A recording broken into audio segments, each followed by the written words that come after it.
Hi, everybody. So I'm really, really excited about this. We are here to do our first episode of a new series that Christine and I are going to do called Chicks on Flicks. And I'm going to explain a little bit more about what that is, but it's going to be really fun. And Christine, you want to introduce yourself? Yeah, I'm Christine Tyler, and I have a YouTube channel called See Tyler Vision, where I just mostly talk about like traveling with my family and some day-to-day stuff. And I'm always intending to do more on books and movies. And I say this like every time we do a video together, and I never end up doing it, but that's who I am. Great. Yeah, we've done a number of podcasts together over the I don't know, last year or so, or 2 years. I don't know when we did our first one. So we've been trying to think of something kind of fun to do. And I came across this book by Roger Ebert, the famed critic. And it's called 33 Movies to Restore Your Faith in Humanity. And I thought it would be fun. It's kind of divisive times that we live in. That it would be fun to watch these 33 movies and talk about them. And most of them I had not seen before. There's one on this list that we've already talked about, you and I, so we're going to skip that. That's Lawrence of Arabia, because we've already done it. But the rest we should be able to do. There's a few that are rated R that we kind of have to look into a little bit more. But we'll see. But we're going to do our best to do all 33 of these films, and we're going to talk about them, and hopefully it'll be uplifting and fun and a new experience for both of us. Yeah. Yeah. And so what we thought we'd do today to start off this series is we would watch the documentary about Roger Ebert called Life Itself. And we would kind of talk about that and talk about him and as sort of the introduction to this list that he created. And so this was really exciting. I loved this. This was my top 10 films of 2014. I loved this movie, but I think partly it's because I love Roger, and we'll talk more about that. But I've always loved Roger Ebert since I was a little girl. I watched pretty much every week. I would watch his show, and so I love the movie, and I love learning more about him and his crazy, interesting life. So, What did you think about the movie as your overall response? I loved it. 2 thumbs up. I mean, overall, I think it was one of my favorite biopics. I think it's right up there with some of my favorites. Going into it, so I'm coming from the opposite angle, where I don't know anything about him. I never watched his show. I didn't know Siskel's first name. I kind of only knew his first name, maybe. And even when we decided that we were going to do this series, I had to Google whether or not Roger Ebert was still alive, because I didn't know. So zero, like I knew nothing about him at all. Watching this movie, I was learning everything for the first time, hearing everything for the first time. Yeah, I didn't even know he had cancer. I had no idea what his relationship was like with Gene Siskel. And so it was really fascinating to me. And actually, funny enough, so, it was rated R, and so I just kind of had like my, eyes out for any content. So if anybody's watching this and they are concerned about content, there were a couple times when it would show like clips of some old movies that he had reviewed. And I would usually, if it seemed like it was taking a dark turn, I would just kind of like skip a few seconds, and it was already over. So I got to watch this whole thing. There was nothing in it that I found offensive at all. As a matter of fact, my 5-year-old, my 2-year-old were really interested in this movie, and they sat down and wanted to watch it with me. And my son was asking questions and things like that, about Roger's condition and what had happened to him. But he was really fascinated by it. And he actually was really fascinated when Roger got married, my son was just Interesting. Yeah. really interested in that. And he was like, wow, they look like a great family. They have so many kids. Look how happy they are. And so I Yeah. just loved it. That's really interesting because, you know, that we come from this different perspective, but we both loved it. I think that it's interesting about Roger is that for me, I probably, if I ever met him, would have almost nothing in common with him except for a mutual love of film. And yet I feel like I would love talking to him. I feel like I would be so interested and because we're very different politically, we're very different religiously, we're very different, we have very different backgrounds, but I feel like he was somebody who understood people and was interested in people. And I think that as long as you have that, I think that you can get along with almost anybody. And I really love Roger for lots of reasons, but one of the things is he not only inspired me to love movies, but he inspired me to actually literally see so many movies. Something like Hoop Dreams was something that I would never have seen. I would never even have heard of it if it wasn't for Roger and Gene. And there were so many movies like that because of his blog, because of his show, because of whatever it was, that I said, oh, I've got to see that. And a lot of times it's interesting because I didn't see R-rated movies for a long time.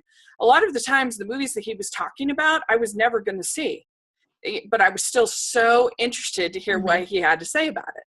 And I think that's what made him really special. And so I feel grateful. I feel grateful to him. And so I really love, like I said, I love this film.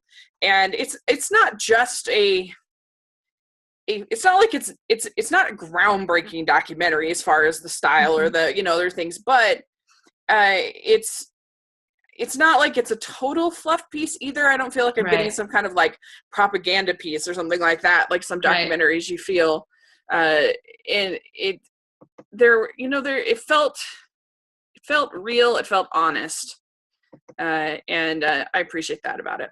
Yeah, I almost felt like there was a little bit of like the Mark Zuckerberg effect going on with how they were characterizing him, saying things like he was a nice guy, but he wasn't that nice, that like this wasn't a person who went about life with like the priority of being kind or preserving the peace or hearing other people's opinions. This was just somebody who was really, really good at what they did. And they were brilliant and they wanted people to know it, and to me, that's just fascinating. I feel like most people really aren't good or bad. They're just interesting or uninteresting. So I really value being interested in people, and people who have so much variety in their own lives, Yeah, and I love, it starts out, this is one of my favorite quotes, but it starts out the documentary with this quote where he says, "We are all born with a certain package. We are who we are, where we were born, who we were born as, how we were raised. We're kind of stuck inside that person. And the purpose of civilization and growth is to be able to reach out and empathize a little bit with other people." And for me, the movies are like a machine that generates empathy.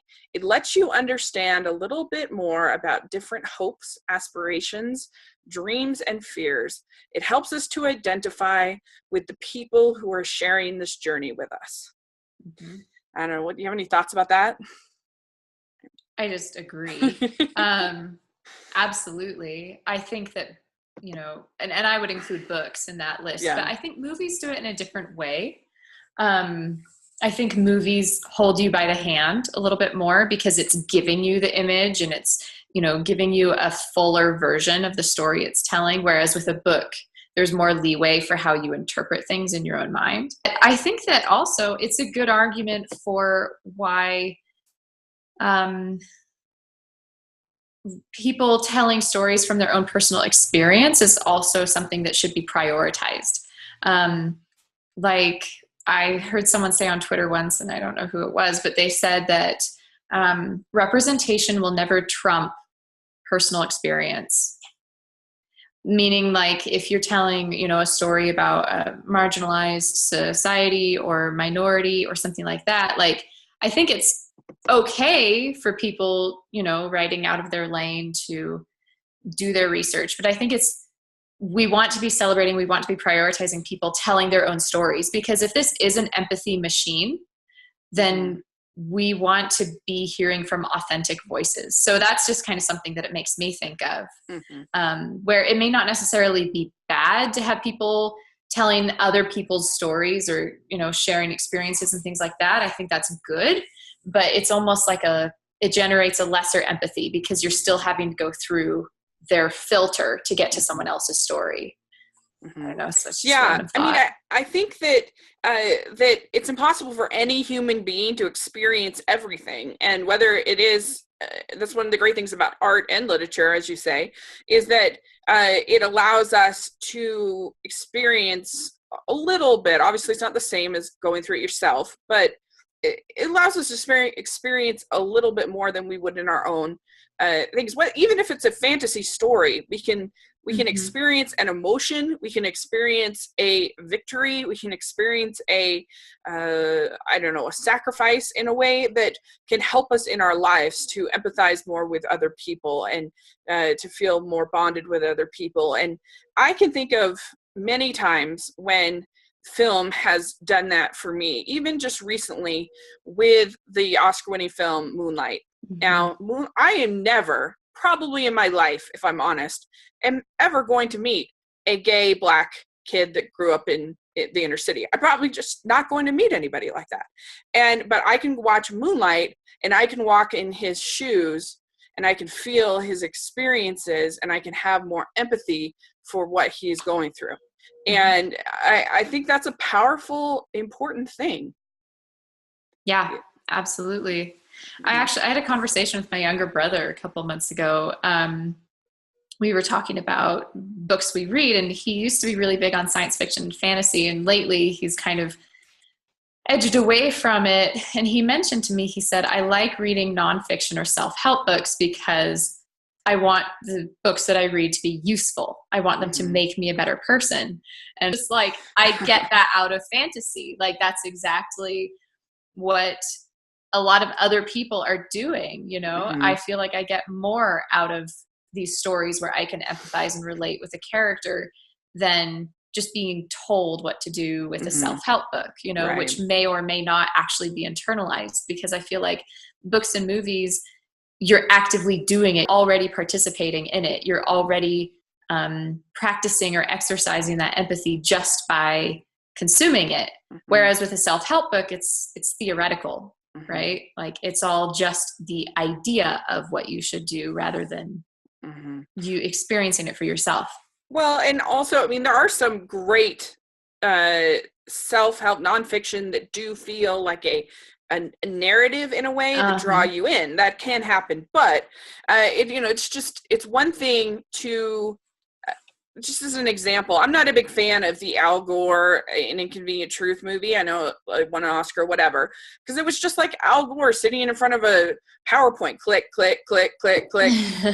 But if I saw a movie about climate change with a narrative and about like WALL-E or something like that, I don't know, just something about those themes, then I'm invested in the character and it makes me think about those issues more. Yeah. Than I would even Avatar or something like that, just something that has some of those themes that would make me think about it more than more of a nonfiction approach. Yeah. For the most part. And I think that it also, it can just help us to feel a little bit what other people, like, just an example that was powerful for me in my life is I'd always heard sort of people talk about, those women on welfare leeching off the system or whatever. You hear these people talk about this in this way. Well, I remember when I watched Hoop Dreams and the first time, and because it's not about basketball, Hoop Dreams. It's just that's the tool to get us into the story. And one of the boys, his mother just goes through just unending trials, and when she graduates with her nursing certification or degree, it is one of the most triumphant moments. And Mm-hmm. this is a woman that, again, this came out when I was in high school. So Mm-hmm. this is a woman that I would have judged, I think, at that time in my life as being Mm-hmm. somebody who was, one of these people on welfare or whatever. And then I saw this movie and I was just like, oh my gosh, wow, this is so amazing. And so I think that there's real power there in just sort of walking. Obviously, that's a documentary, so it's even more kind of walking in their shoes. But that there is real power there in not only, I think there's power in not only understanding others and understanding emotion, but feeling kind of validated in your own feelings and emotions. Like if I watch a lot of the Pixar movies, when I watch Up, the reason why I love it so much is because it's about forgiving yourself and not living with regret about your life. And not letting regret consume you. And that's an emotion I can really relate to. And so watching the movie, it really moves me because it makes me think of some of those things that I've felt and I've experienced. And so I just love this quote. I think it is beautiful. Yeah. Actually, it reminds me of another quote. Do you mind if I share it? Yeah, please. That I just grabbed online by Joseph Campbell. And this is kind of like what I consider his thesis statement on his work breaking down the hero's journey, the monomyth, as he called it. And he said, and forgive me if I get emotional, because this is literally one of my favorite quotes of all time. But he says, we have not even to risk the adventure alone, for the heroes of all time have gone before us. The labyrinth is thoroughly known. We have only to follow the thread of the hero path. And where we had thought to find an abomination, we shall find a god. And where we had thought to slay another, we shall slay ourselves. Where we had thought to travel outwards, we shall come to the center of our own existence. And where we had thought to be alone, we shall be with all the world. And I feel like this is another way of saying the same thing, that this empathy machine, right? These stories are where we find connection with other people. Right. Yeah, that's and I think, my parents never watch movies at all, and it's I think that they sincerely miss out on connecting with. You certainly don't have to watch as many as me. I get that, but I think you miss out on this. I think storytelling is powerful, and I think if you don't watch any movies, I think you really miss out on the storytelling device of our era, of our age, and that connection, like you're saying, the connection with the hero, the connection with the protagonists of our time, that kind of a thing. There's so many different things, but I think you really miss out on that shared communal experience, which I think is a little bit different than books. Is that with a movie, you have a chance to not only have this experience with the machine that generates empathy, but you literally can share that experience with a whole crowd of people, which I think is powerful too.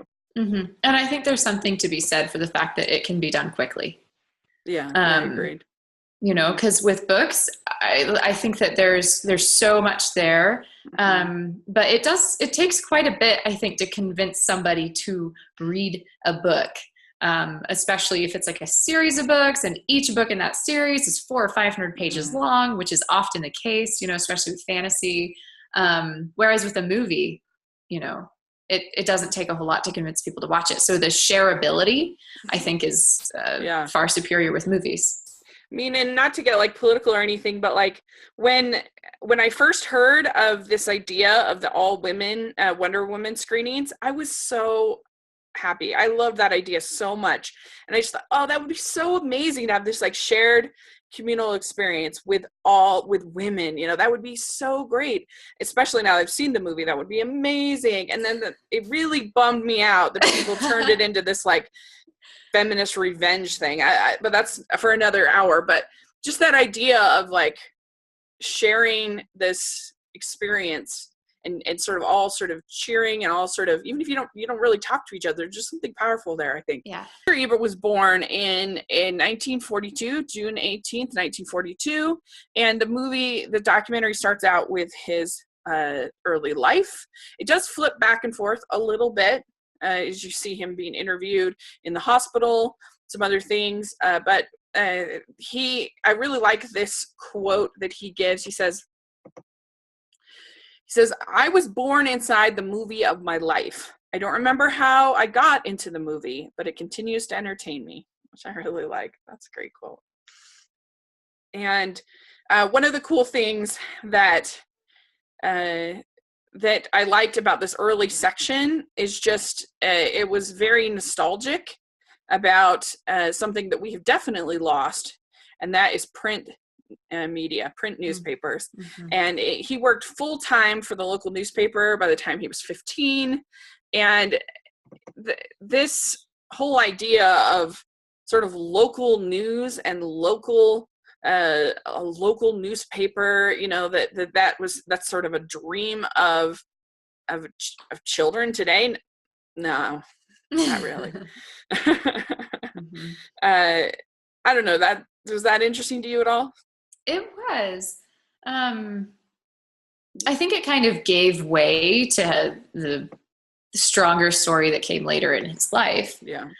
But do you feel like we've lost something, that's a sort of a sad thing, that we, now we have blogging and social media and stuff like that, but do you feel like we've lost something with the loss of sort of local print media? I feel like we did lose something, but we've gained more. Interesting. Okay. So, but I related to, though, when he got the stamp that said by Roger Ebert. He was like sticking it on everything. I really related to that because I've been a storyteller since I was a little kid.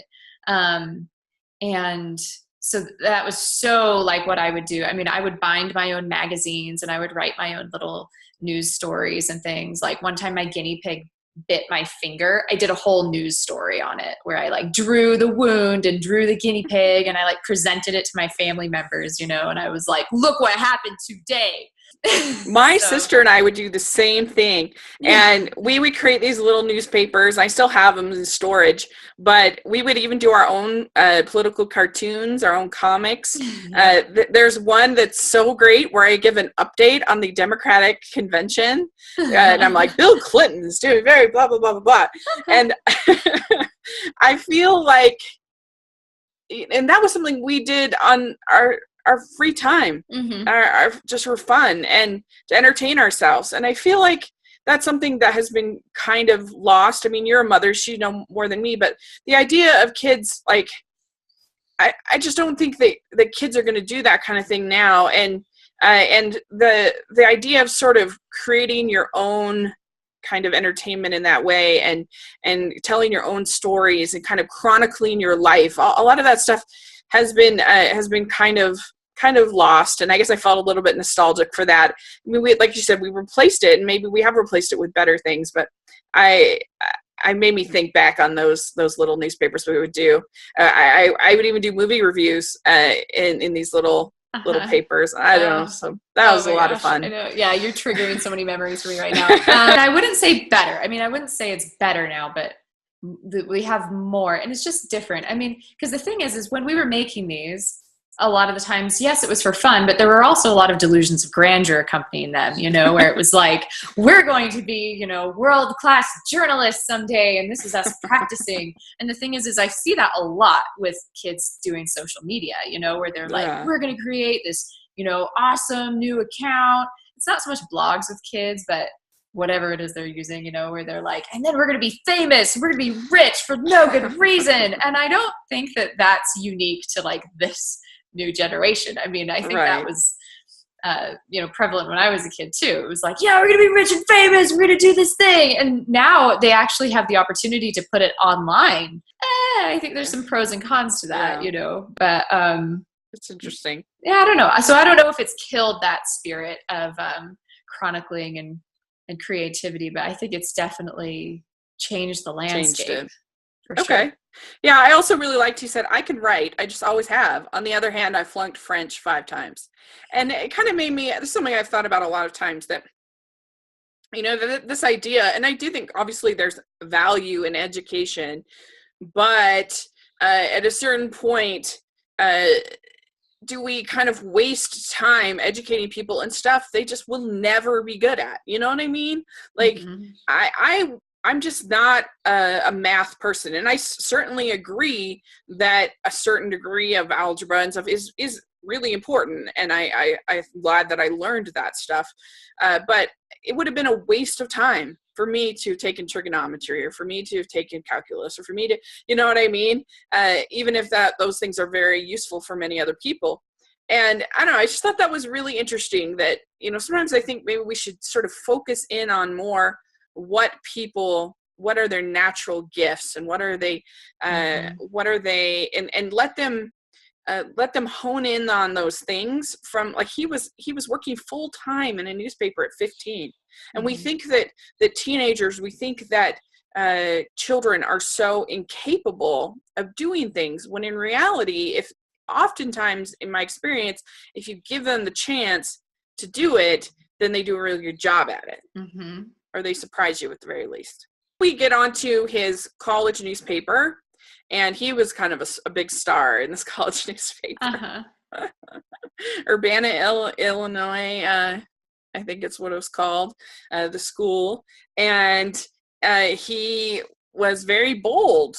And they talk about a time when he was willing to report on a church bombing, and also when he insisted that the press on the JFK assassination not get redone, because they had an ad for that had a pistol or whatever on it that was pointing towards the column about the president. He was like, no, we're not going to write that. We're not going to print that. We're not going to distribute those. And that everybody thought he was crazy, and how could he do that? And but he stopped the presses. And so I don't know. I thought all of that was really interesting to hear. So yeah, and I should say, since we're talking about, like, Roger was the one to embrace new media more than almost anybody else. So he was like, I think he was probably nostalgic for print media, but he was also he appreciated the new media also. So he's a really good example in that way of kind of how to evolve, I guess. I liked another quote. I think one of his friends, Roger was not just the chief star of the movie that was his life, he was also the director, and he brought in the cast and the scenario, and he orchestrated it. That's really good. Okay, and what was interesting too to me is that he basically got the job as critic kind of by chance. Right. He'd been working in sports, I think he said, and they had been doing the reviews by Matinee, and which was basically just a pseudonym for anybody who could review it. And so then he got the job, which it's just so interesting how life is like this combination of talent and luck. Yeah. So think about the section about his drinking alcohol, his spending time with the worst kind of women, and I don't know, did you think? And he ended up going to AA. What do you think about any of that?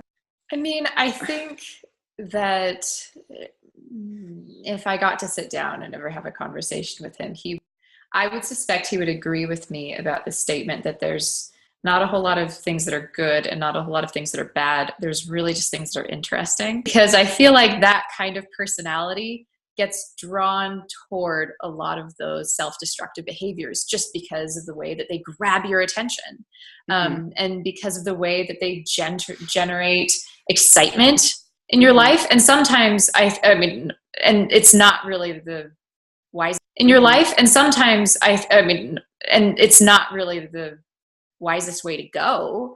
I think that it creates a lot of, pain. And I think that, he learned that, which is why Mhm. he quit drinking. I can certainly relate to that kind of tendency where when you do view your own life as your story, um, you tend to make it more exciting. You do take more chances, Yeah.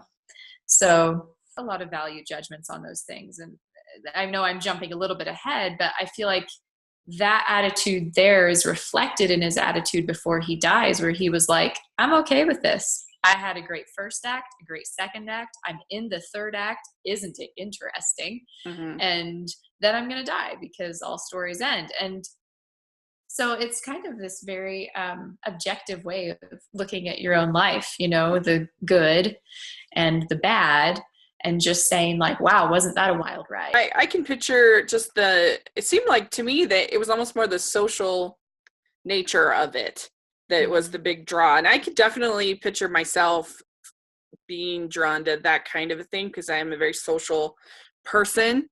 And so I don't know, I felt like the that it was pretty understandable given how many people he got to know, how many that it's like that's where your friends end up being. Mm-hmm. So I don't know, it was very interesting and very impressive that he was able to stop like that and go to AA, and is really remarkable. So he stayed sober his whole life, and then we do get at this point we do get an interview with him being sick, misspeaking, and he says, not so much. I lived in a world of words long before I was aware of it. The new reality took shape slowly. My blog became my voice. It let loose a flood of memories. They came pouring forth. I thought that was really beautiful, that he was living in a world of words, because it is like the height of irony that the man that is won a Pulitzer Prize, that was on this show, that he is somebody who was very verbose. And there's an interview with him and Gene Siskel on the Tonight Show where Johnny Carson just like leans back and is like, because they're just talking, they're like going at it, like talking. He's like, well, I don't need to do this interview anymore. And so it is very ironic that he would be the one who would lose his ability to talk. Yeah. And so it goes in a little bit about his writing Beyond the Valley of the Dolls.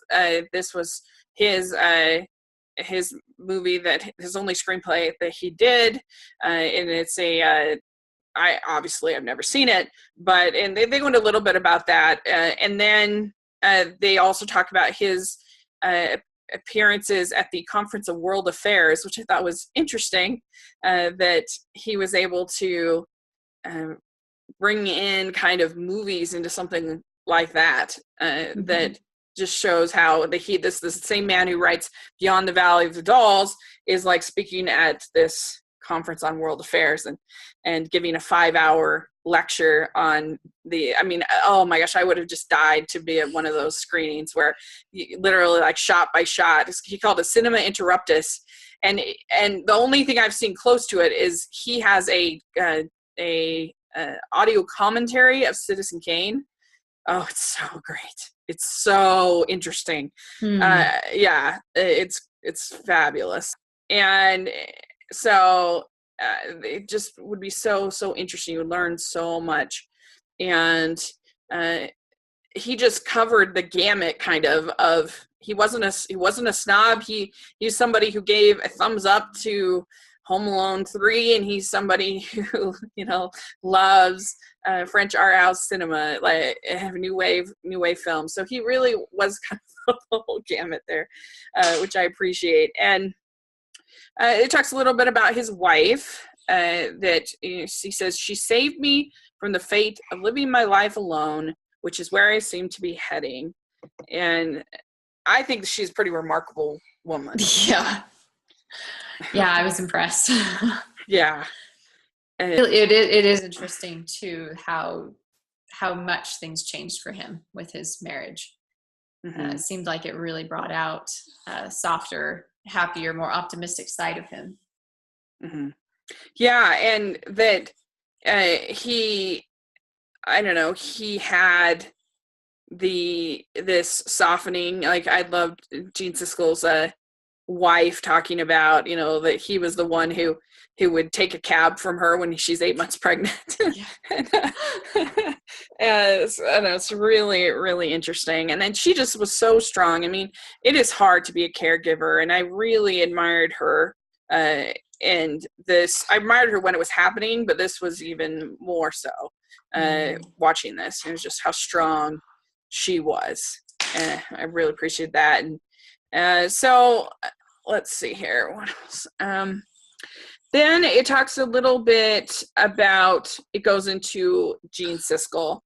And we learned that basically, like, Gene was his professional enemy, which is, if you would watch the show, that was obvious. I mean, there were times when they would get so frustrated and angry with each other, and about these opinions. And it starts out, they're very stiff and very thing, but then they get sort of more interesting. And one of the things that really, this wouldn't surprise you since you didn't know, but one of the things that really surprised me was to learn that Gene Siskel was this, like, guy hanging out with Hugh Hefner. I would never have guessed that, because on the show, he was sort of more, I would say, a little bit more the academic, even though Roger certainly was.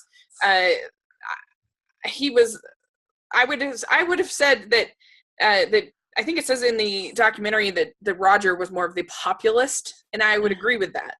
That Gene Siskel was more of the erudite kind of a type. And so, I don't know, that was really surprising to me. I never would have guessed he was the party man.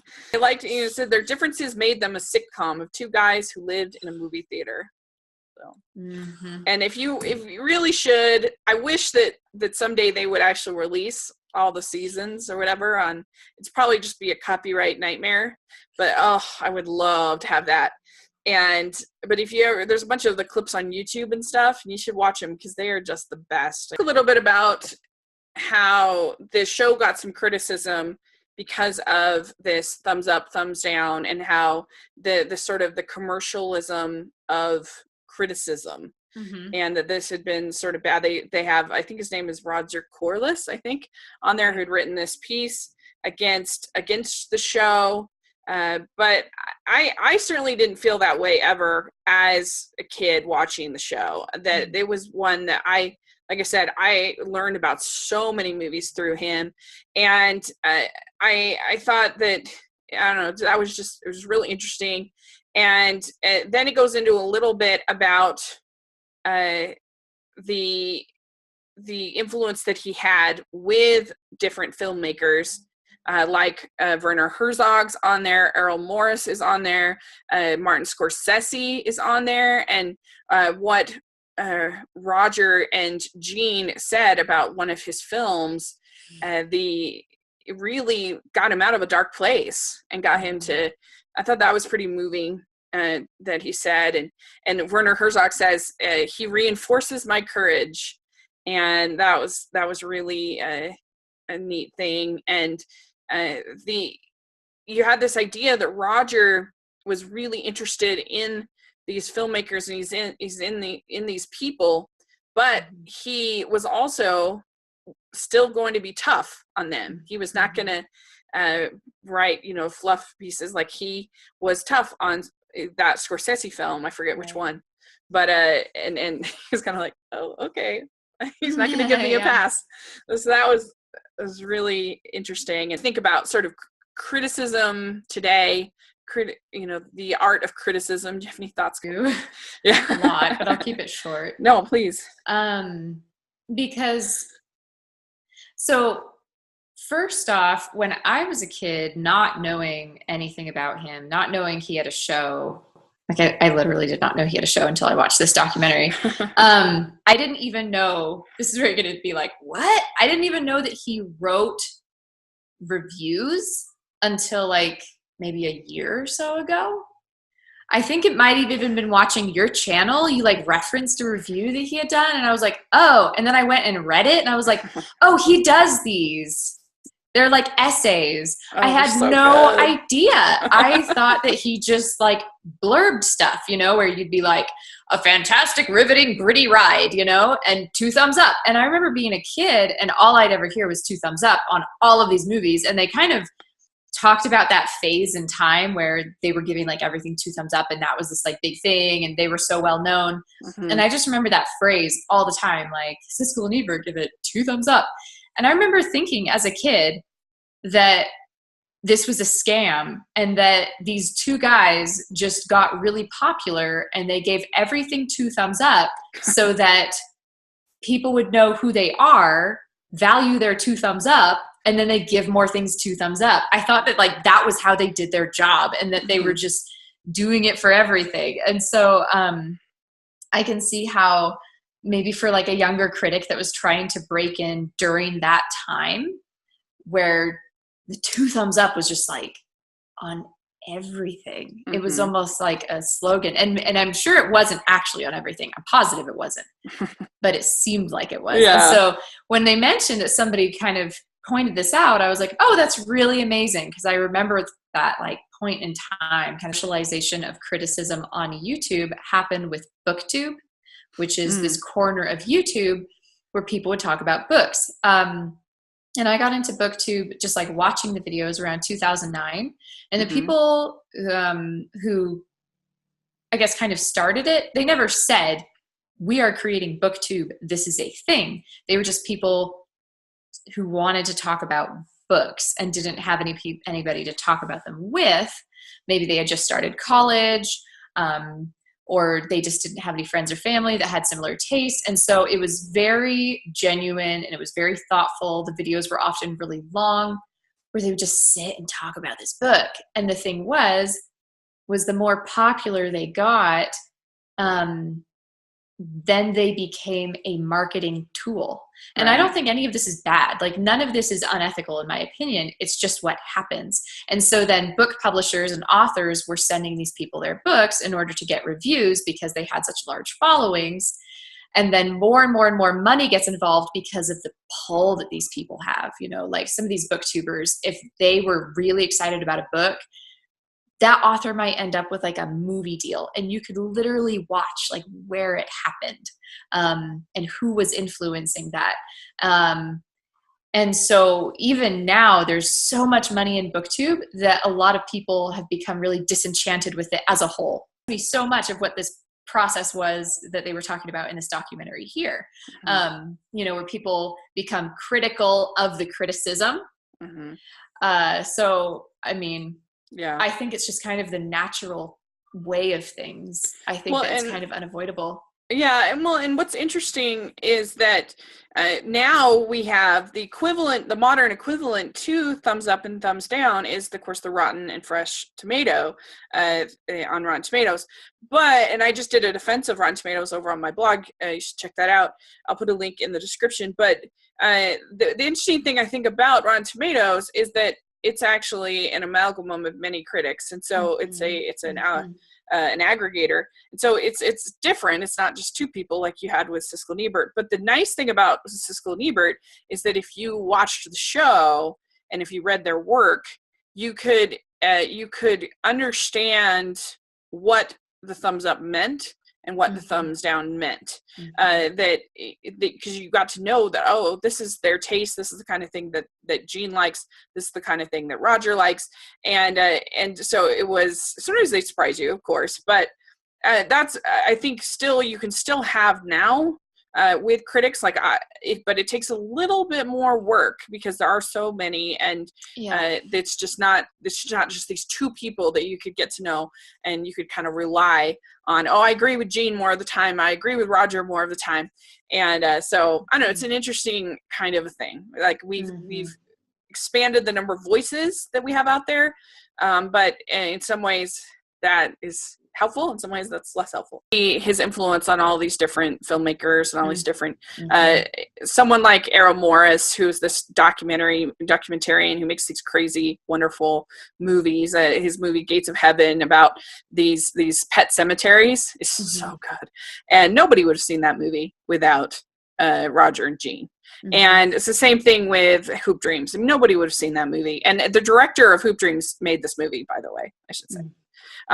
And I mean, they championed that movie so much. It was both of their favorite movies that year. They got so many people to see it, including myself. So anyway, it was really cool. When he would give feedback, Scorsese says that was a way of condemning and helping at the same time.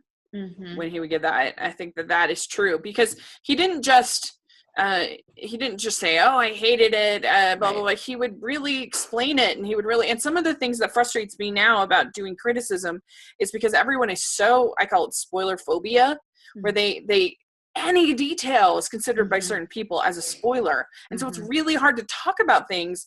And I feel like every review ends up feeling the same, because there's so many things you can't talk about. Yes. And whereas like, I feel like then they were able to give sort of more nuanced answers to things because people weren't as spoiler sensitive.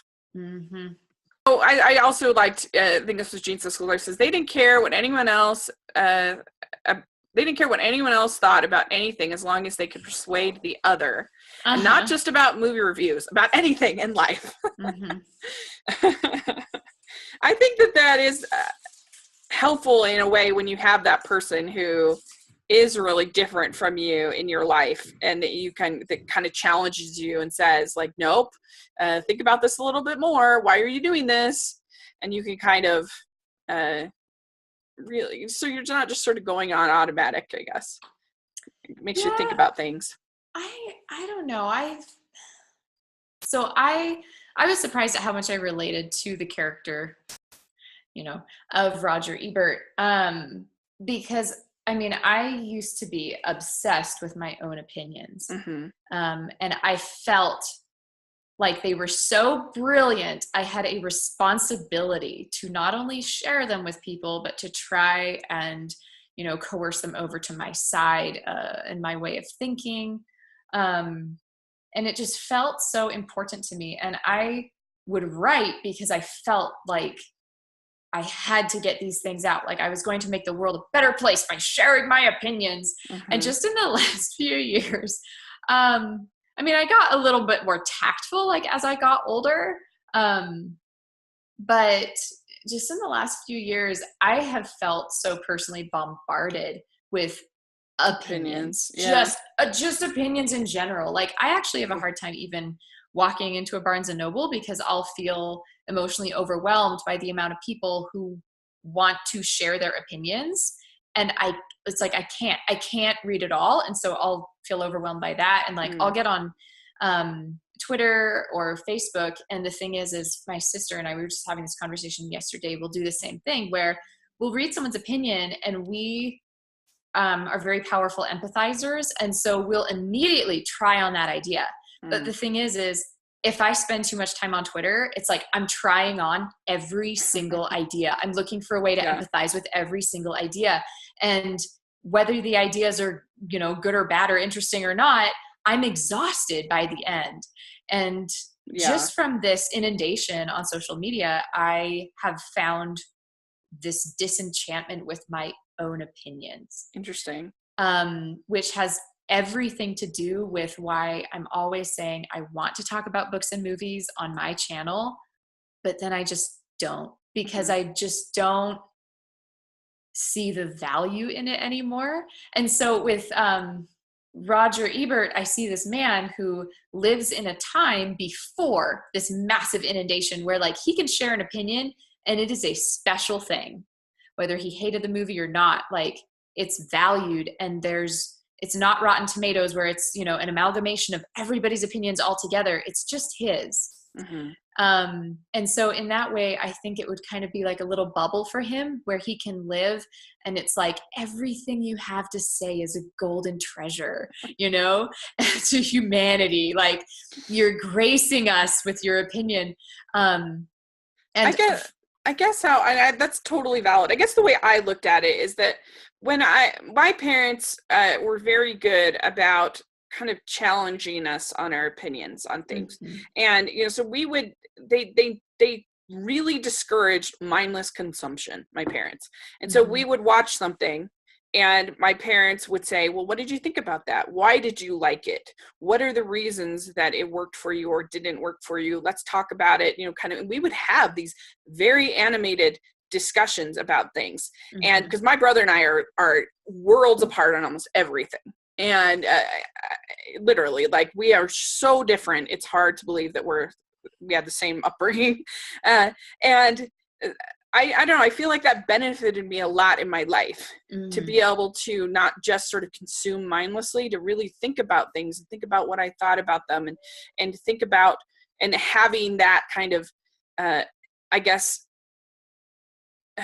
debate in my life, I guess, made me, I think, a better person. And that's sort of what I took from Roger and Gene. Yeah, I think it all depends on like where your starting point is and where your balance is going to lie. Because for me, it was like, I argued everything, literally everything. Like, if anybody ever said anything that I didn't agree with, I would immediately let them know. And I actually, like, the first time I ever thought of not doing that, I was 21 years old and on my mission. Like, it was the first time that I thought, Christine, maybe your opinion doesn't matter. And it was like, I was having dinner with his family, and the mom says that she thinks Harry Potter is like devil worship. And I just remember wanting to be like, I disagree. Like, let me tell you all the reasons you're wrong. I wrote an essay in college on like the banning of Harry Potter. I have so much to say. And then I just realized, like, what am I really going to accomplish here? And then I just let it go. It was this amazing moment in my life. And so for me, like, I was never one to just, just like go with other people's opinions. Like, I would want to hear them and I'd want to empathize with them. But then I had this need to constantly be heard as well. And I think even just interacting with you and talking about some movies and you changing my mind about some movies has also helped me just kind of take a back seat to what I already think and how sold I am on it. Well, me as well. I mean, there's been many times when, like, I did a podcast with my friend on Maleficent, and I hate Maleficent, and it's not like I love it now, but I did understand why it worked for her, and it was an interesting experience for me. And so, yeah, I don't know. It's sort of two. I definitely can see what you're saying, and I agree. But I think that it still can be a helpful sort of tool instead of just mindless consumption that we see so often. And the idea of thinking about things and talking, having somebody in your life who is interested in things and interested in sort of not interested in just mindless consumption. I can think of it as a way. And they just happened to have a national audience watching them have these discussions. Yeah, those conversations all the time on the phone with people whose opinions I value. Like, that's kind of what I do the most. And that's why I think that making these videos with you is so comfortable for me, because it feels like that, where I'm just talking to someone whose opinions I value, who I think has an interesting perspective. And so, that's where I want to share things. But I mean, for instance, like, it took me forever to put any sort of response up to The Force Awakens on my channel, because so many people loved it. And I was kind of mixed about it. And I just wanted to hear people talking about how much they loved it. I didn't want to engage even in what I didn't like about it. I was like, I don't even have anything to say. And like, I still haven't done a video about Rogue One, because I loved it so much. It's like, I don't even want to debate it. I don't even want to talk to people about it, because like, I just want to like it. I just want to go do my own thing and like it. And so for me, like, that's me finding my balance and coming back from this other side of the extreme. But I absolutely agree that, taking apart and analyzing why we like what we do and what the actual artistic merit of some of these things are, like, that's, I think, really, really useful. And I forget sometimes, because that is just the way I was raised, like with everything. And I forget that other people aren't like that. Like, when I was in college, I remember we went to see Chocolat, and I wasn't a huge fan of it, particularly because I felt like the messaging was very anti-religious in it.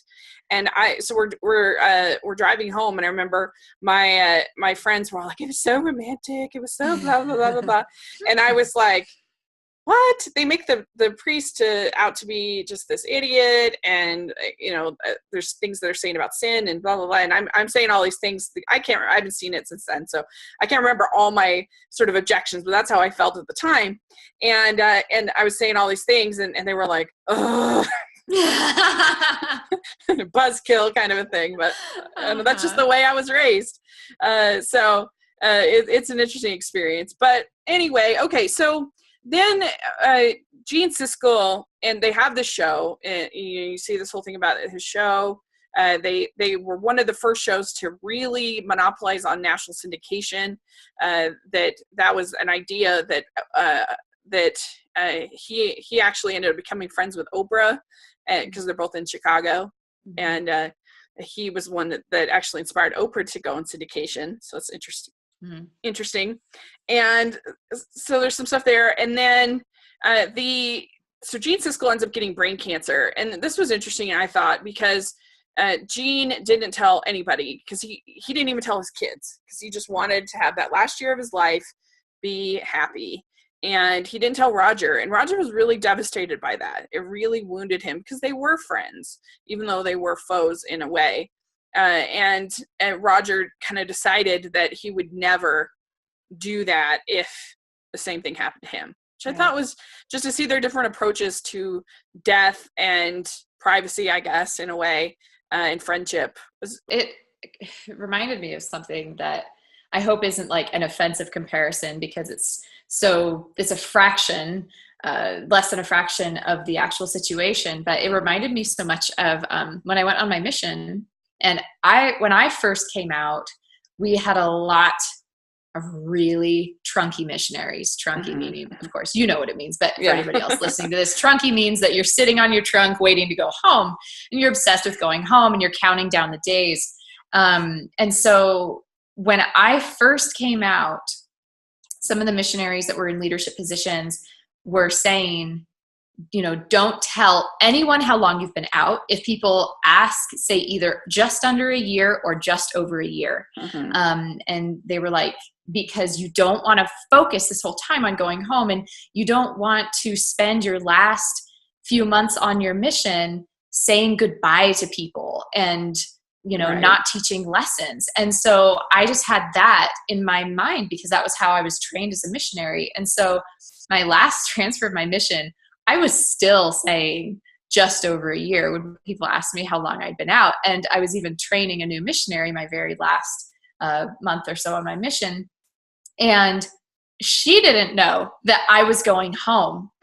And until 2 weeks before. Really until 2 weeks before. And so at the, at one of the final conferences, when everyone goes up to, who's going to be going home, goes up to give their final testimony, I went up, and a bunch of missionaries were like, what? Sister Kohler's going home? A bunch of people didn't know. And so some missionaries thought that was great, but my companion was really upset that she thought she had had more time with me, and it turned out she didn't. And then I did not tell any of my investigators I was going home. And so I would be teaching them final lessons, and they didn't know that they were not going to see me again. And so I got home, and I started getting calls from investigators, who were so hurt that they hadn't been able to say goodbye. And this whole time I thought I had been doing this thing where I was being a good missionary, and I had hurt them. And so it just reminded me so much, because people compare going home from your mission to dying all the time when you're on your mission, And so I was like, it's just like that. Here's this one person who's I want to go out strong. I want to be, living my life the way I would live it if I was going to still be alive and, years to come. And then someone is hurt by that. And so then they do the opposite. And surprise, surprise, the missionary that I trained told people where she was in her mission all the time. Mm-hmm. Because she didn't want to do the same thing that I did to her. We're still friends. We just talked on the phone yesterday, but so it just reminded me so much of that. I feel like you can't do it right. You really can't. Like, your death is going to hurt people any way you go about it, you know? Yeah. And so I think it's like, just do it on your own terms. Either way is going to be hard because it sucks, but it's really kind of touching in a way to see that it did hurt him that much, in a way, that they really were friends. Then we get sort of the end of his life, and that was just really moving. And you see Chaz, his wife, saying, I never got so tired I wanted to give up. I thought that was really beautiful and moving, and the experience of a caregiver is something really profound and really hard. But she was great. And so I guess, so what are your sort of final thoughts about the film? Just that I think anybody who's interested in movies would enjoy this film. I think they should watch it. It was certainly illuminating. I am so happy. Just a second. I am so happy that we watched this before all of his other movies, because this is his list. Yeah. And it puts so much in context for me. I feel like this is really going to inform the way that I look at this series of movies before we watch them. And so it made me more excited. It made me want to actually read Life itself, because it sounded like there was a lot in the documentary that they weren't able to cover. This is a foot, by the way. What are you doing? Yeah, I actually haven't read the book, but I want to as well. And just an amazing, remarkable life, a human being that had just this insane life. And so I love it, and I am excited to talk about these 33 films. It's going to be really fun. And we're going to start next week with Apollo 13. So that will be really good. And so we'll look forward to that. Just a minute. So where can people find you? So people can find me at christinetyler.com. On YouTube, I'm youtube.com/CTylerVision. That's the letter C. We'll probably put links in the description as well, and stuff like that. So yeah. And then on I'm doing more on my Instagram lately. So Instagram, I'm CTylerInsta for my family and general stuff, and then I'm CTylerBooks for books to go with that. That's okay. I'll put that all down there. And thanks so much for doing this with me. I really appreciate it. Yeah, absolutely. I'm really excited. It'll be fun. And so, if you want to I'll put a link down if you want to check out the Kindle, get the Kindle with the 33 books on there, because we'll be talking about his reviews as well. So there you go. Well, thanks again. And we will talk next week. All right. See you then.